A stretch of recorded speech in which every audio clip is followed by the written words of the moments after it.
Imagine coming home exhausted from a double shift, still wearing your coffee-stained apron, only to have your stepmother block the kitchen doorway and demand $800 a month in rent for the house you've lived in your entire life.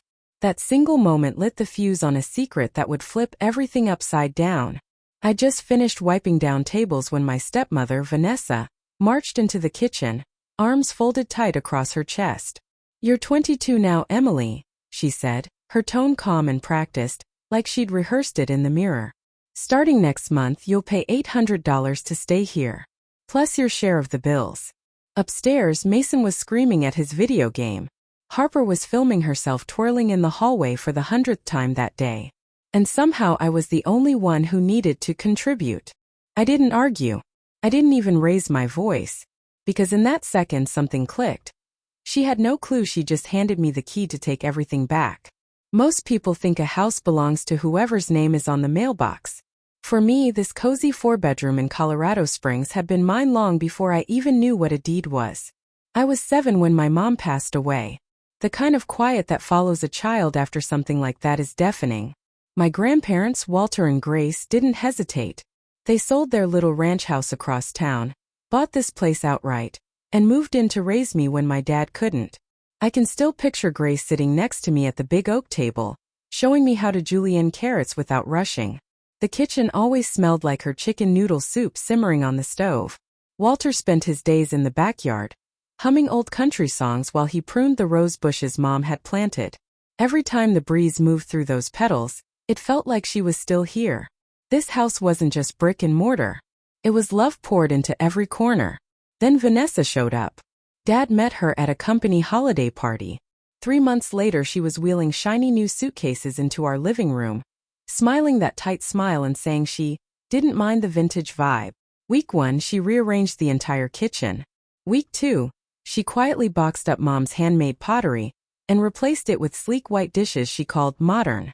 Walter just pressed his lips together and said nothing, but I saw the muscle in his jaw jump. Vanessa's kids, Mason and Harper, acted like the house had always been theirs. Mason turned the basement into a permanent gaming cave.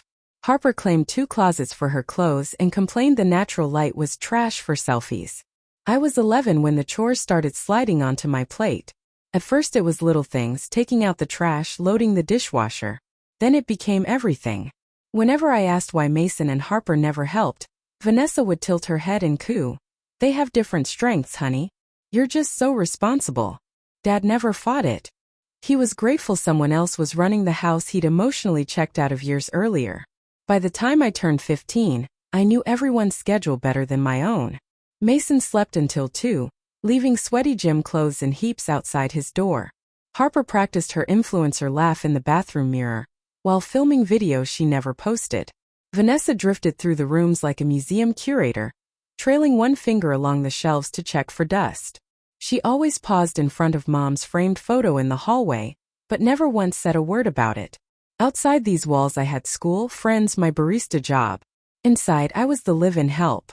I told myself it was temporary, that Dad needed calm, that being kind was its own kind of power. But resentment is patient. It stacks quietly until one tiny extra pebble makes the whole tower sway. And that tower was already leaning long before the $800 bomb dropped. The weeks before her demand had been brutal. I'd picked up extra shifts to pay for community college classes online. Every night I came home to a new chore added to the invisible list Vanessa kept in her head. "Laundry day is now Thursday," she'd announce, handing me Mason's hamper that smelled like gym socks and Doritos. "The guest bathroom needs a deep clean again," she'd add. Stepping over the bronzer dust Harper left exploded across the counter. "Don't forget the baseboards, Emily. Older homes get dusty so fast." Older homes. She loved that phrase. Meanwhile, Mason screamed at 12-year-olds online, and Harper posed in front of ring lights surrounded by Amazon boxes she never unpacked. If I walked past while she was filming, Harper would glance over and say, "You should try wearing color sometime. Might brighten your mood." Then she'd flash a dazzling smile at her phone and forget I existed. Van 1920 Vanessa escalated in whispers. She'd leave utility bills on the counter with my name circled in neon yellow. She'd sigh loudly while I cooked, reach over, and turn the burner down without asking. She'd tell Dad, loud enough for me to hear, that I needed to grow up before life passed me by. Then came the night that changed everything. I was carrying grocery bags in from the cold when I passed her meditation room. The door was cracked open just enough. "She needs space, Nathan," Vanessa was saying, voice low and smooth. "Sending her to an out-of-state school would be best for everyone. She's holding us back. She's too attached to this house." Dad mumbled something I couldn't catch. I stood frozen in the hallway, frost still clinging to my jacket, feeling those words slam into my chest like fists. She didn't just want help around the house. She wanted me gone. Erased. Out of the home that still smelled faintly of Grace's lavender sachets and Walter's garden soil. That night, while I folded warm towels under the buzzing laundry room light, something inside me snapped. Not into pieces but into focus. I'd spent years believing silence kept the peace. Turns out silence was exactly what Vanessa was counting on. She thought she held all the cards. She was wrong. Because the very next morning, I remembered something Grace used to say while kneading bread dough at the counter. "The day you let someone else rewrite your place in your own story, you lose more than a room. You lose yourself." I wasn't prepared to lose another inch. So I walked to the back storage room that still smelled faintly of lavender, pulled open the old cedar chest, and found the envelope with my name written in Grace's perfect cursive. My fingers shook as I opened it. Inside were legal documents, simple, clear, and ironclad. Walter and Grace hadn't just moved in to help raise me.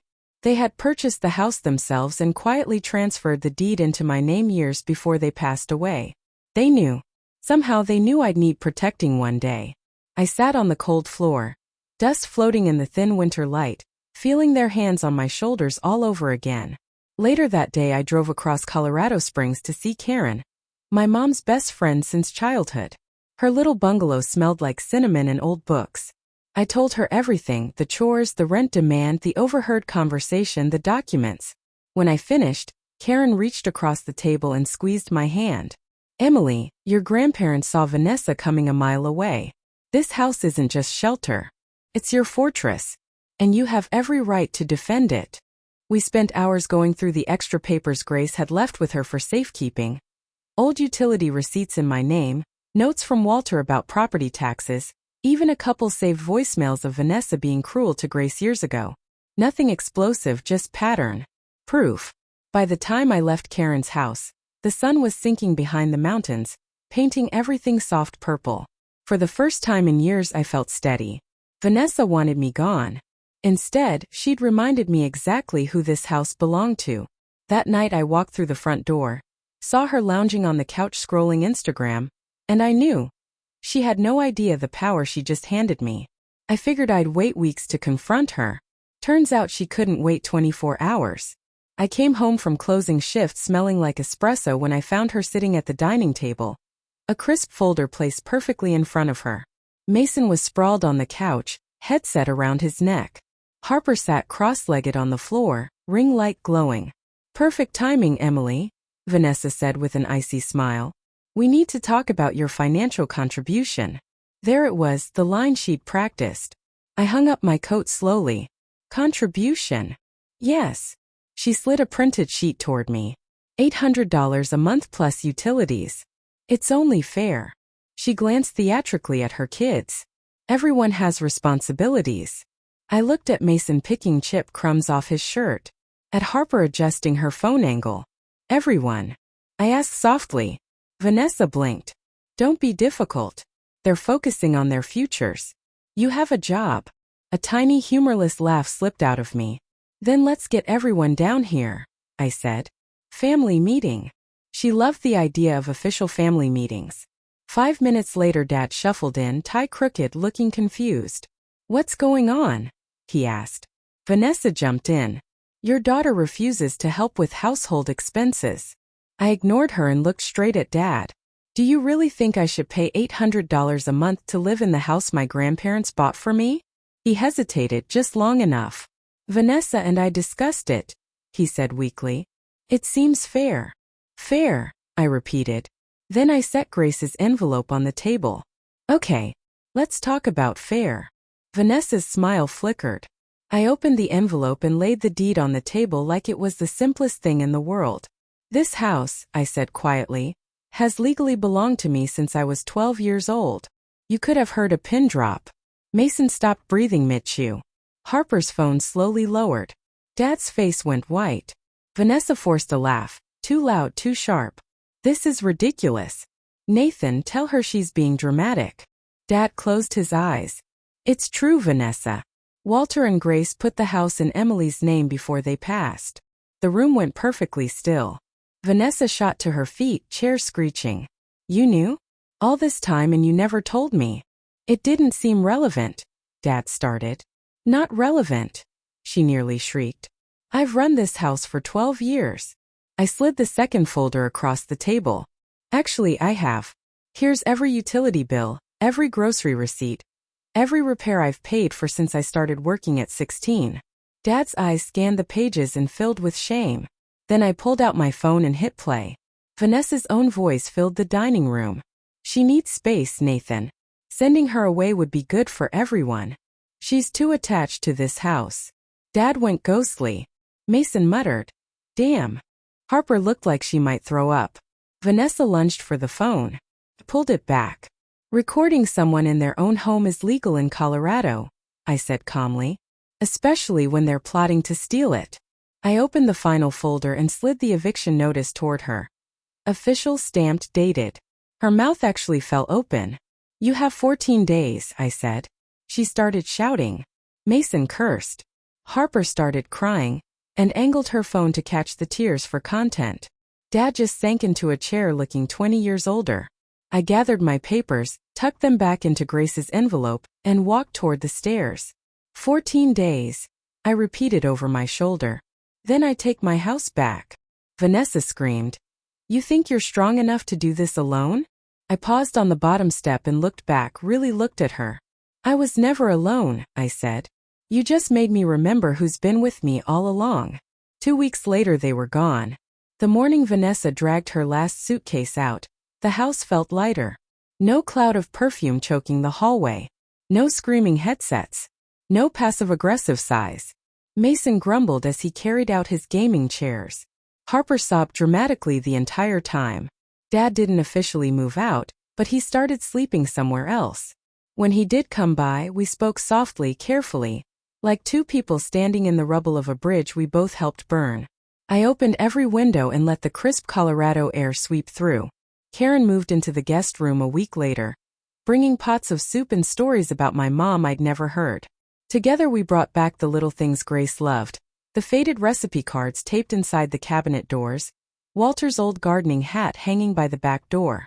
For the first time in over a decade, I woke up without bracing for battle. This house isn't about revenge. It never was. It's about reclamation. It's about realizing the people who loved you fiercest sometimes leave you the strongest weapons, quiet ones wrapped in love and legal paper. If you've ever had to fight to keep your place in your own story, know you're not alone. Drop your story in the comments. Hit subscribe so you don't miss what's next. Sometimes justice doesn't scream. It just comes home.